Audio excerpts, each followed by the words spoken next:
Hey, it's Walter Van Dusen. We're at the 2025 ProFusion Expo at the Fujifilm booth with Michael, and we're going to talk about the new GFX ETERNA 55 that hasn't been released yet, but it always gets updated. It's continuously given features that we want to talk about, and we also have a lens that Michael's going to be talking about.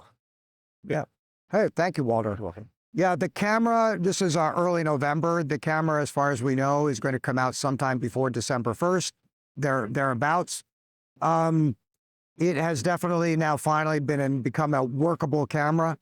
Just last week, we actually got to get to use this on I won't mention it, a high-end, internationally known beer brand that that did a commercial that would be shown on the NFL Super Bowl in February. That's amazing. So it's still pre-production, but nonetheless, they used it. The DP was in love with it, absolutely. The client was in love with the picture quality. Yeah, so what makes the camera unique is the very, very large sensor. It has essentially a 33 by 44 millimeter size sensor. So the capture area on the diagonal is like 54.5 millimeters. It's a very large capture area. And it's a 1:3:3 native aspect ratio. So that's actually very, very user-friendly for anamorphics, because with 2x or 1/8 or 1.5s, it naturally de-squeezes to the most common widescreen aspect ratios that are out there. Does this have open gate? Yes, it does. So that is one of the differences of this camera between the GFX still series of cameras, is those do video, but they will not do open gate. So Does this have base ISO? it has dual base ISO of 800 and 3200. And Phenomenal, eh? it's phenomenal, and the noise is very, very clean. All the post houses that we've been to with test footage and the real project files, the colorists have all said the noise is beautiful, film-like, is very well controlled. And for people that do audio too, what type of audio and time code, etc.? So for time code, first, I should point out there is a BNC connector on the back for actual proper time code jam sync. You can also do time code via Bluetooth or USB, depending on what device you have. It has a proper one. It has a proper one. And, sorry, what was the other part of the question? For people that... We said time code and... Audio. Oh, audio, sorry. So No problem. most narrative, dramatic feature films do second sound audio. So the camera does not have any built-in XLRs. There is a 3.5 millimeter input on the back of the camera, so you can run an adapter. You can put an adapter through the top handle of the camera, but the camera also has two little built-in mics, so there's always a scratch track available. Is this in collaboration with anybody that can get some audio wireless? Yeah, so it directly supports the Tascam XLR adapters that go right on here natively. They do like 32-bit float on the recorder, which is kick butt. What type of media? So media CF Express Type B internal, and then we can do ProRes RAW, Blackmagic RAW, both through SDI and HDMI. So you said something really important, like Magic RAW. Yes, we support both. And Fujifilm is known for color, from what I was told. Yes, so the camera's got over 14 stops of dynamic range, but in the F-Log2C tone curve and color gamut, the Cine gamut that we've got in here is 80% the size of what's called ACES, which is actually bigger than human vision. So we're very close to the limit of human vision in terms of the color bucket that we actually can capture. Which is good for commercials that have a certain signature color.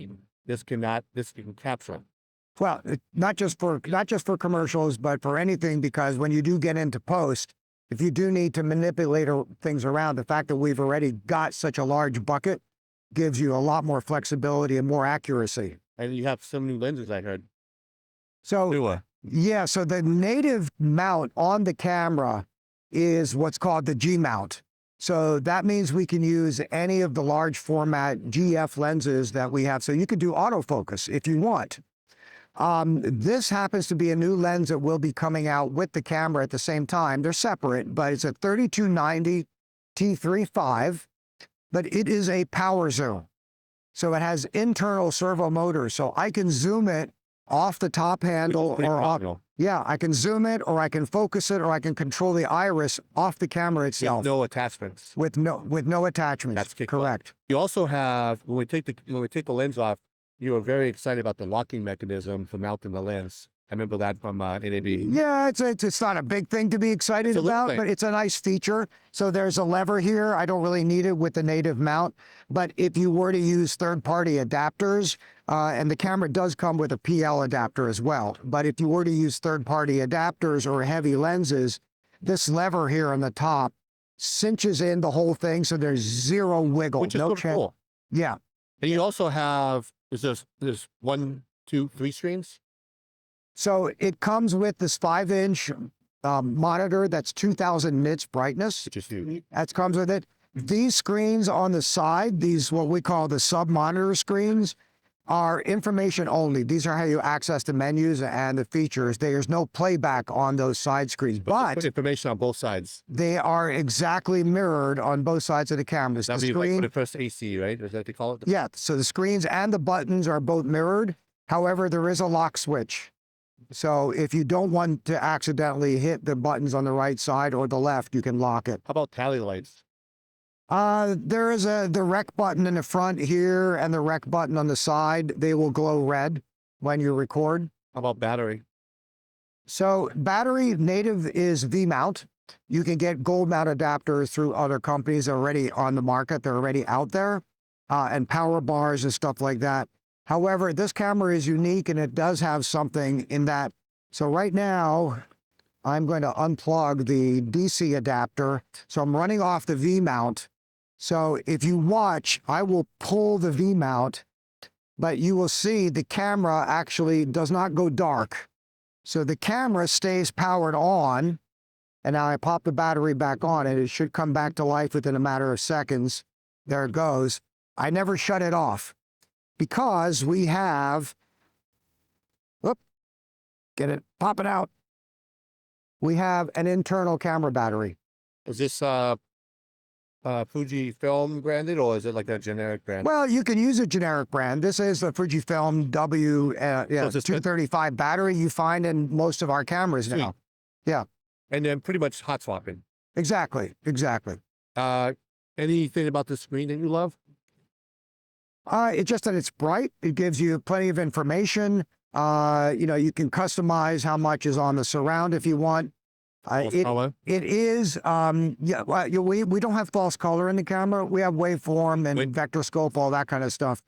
But it is a touch screen. So if I'm doing autofocus, I can actually move the focus point on it. Can you talk about the autofocus? Is it like face tracking or subject tracking or eye tracking? All of the above. It has subject detection, has face detection, has eye detection, just like from other cameras. And it does actually work quite well. Yeah. Is there anything else about the body you want to talk about? There is a frame grab button, which will give you a JPEG, whatever aspect ratio I'm recording in. So if I'm recording in 4:3 open gate, I'm going to get a 4:3 JPEG. If I'm doing a 240 internal, I'm going to get a 240 JPEG. Which you can send off to, like, say, the remote director or something quickly. How do you like this before we start filming? Exactly. So let's talk about the lens now. So we did talk about the lens. Yeah. Does it have image stabilization? The lens, yes. The lens has OIS. The body does not have in-body stabilization. The lens has OIS, and a lot of our GF lenses likewise have that. It's a 3.35. It's a 3.5, but it is extremely light. It's actually under 2 kilos. Which I held in NAB. It was like amazingly light. Yeah. Is there anything else that we want to SDI to monitors? Well, you've got SDI out, HDMI out, BNCs for timecode and Genlock. So we actually had the camera here in Toronto on a volume stage. Checked the Genlock, and there was no artifacting, no banding, no moire. It was fantastic. There is a USB-C out. There is an Ethernet port on the camera. So there are features that will come in the future. You can do things with that. There is a 12-pin lens control port here also that goes directly to our Duvo lenses. Oh. And also some lenses that have internal servos on them made by another company that starts with C. So it supports the power and drive functions with some other optics. But one of the things I'm learning as I do more of these interviews is that Fujinon, is that right? Yeah, Fujifilm, right? is like the premier lens. Like companies want to use this lens on their cameras. I've been hearing that from other people. Yeah, This, some of our competitors may quibble with it, but we actually take pride in making extremely sharp, extremely low flare, minimal chromatic aberration, high quality glass. Yeah, it's not character, but when you want clean, we give you clean. and you have No. lenses for TV and movies. Like I saw in one of the shows, you had a huge lens that they use for network and the football and all kinds of cool stuff. Yes, yes. So we do not make any cinema primes. We just make a range of cinema zooms. So when you need an extremely good zoom for some major motion pictures, we have top DPs that use those for a lot of action. And yes, you see them on a lot of sports as well. So right now we're going to be doing the beauty shot. Michael is very happy with the beauty shot technique that we use here. So I'm going to move a little bit closer, and the hand model would be Michael today. So we'd like to say thank you for the hand modeling, but we're going to do a little 180 short off, and then everything's phenomenal, but the sensor, and I do like the mount. I do remember you said it's a little touch that lets you Correct. know that your mount's secure and you don't have to worry about dropping or anything like that when you use a third party. So thank you very much, Michael. I'm Walter Van Dusen at Fujifilm at ProFusion Expo with, Michael Bulbenko. and now we'll be doing the very beautiful B-roll of the sensor and a little 180 or whatever Michael could do for twisting. So this is the operator side of the camera, and we have standard buttons for frame rate, ISO, shutter angle. So there is an internal ND, which you can engage from this button here, or there's a shortcut button that right now is mapped to the function 1. And when you engage it, there's 2 different ways to roll it. So it goes from 2 stops to 7 stops. But up here on the knob here at the top, you set this to ND and then you can roll it. There's another control knob here on the bottom that you can likewise control the ND from there. Obviously, menu, home, user, playback button is here. The screen is lockable in case so you don't want to make any mistakes by accident. But also something that's unique is on the other side of the camera is you'll see the screen is identical on the right side and the buttons are likewise mirrored. This one is also independently lockable. So you have the same functions on both sides of the camera. This is the 5-inch LCD monitor that plugs into here. We are going to have an EVF. Japan has given us very limited information about it. We don't know when, we don't know how much, but there is an EVF coming that is a proper separate viewfinder, that not just something that goes onto the monitor, but it's a separate viewfinder. So yeah, so here is the battery door. Here is media slots. And then if we go to the front, so this is the locking lever.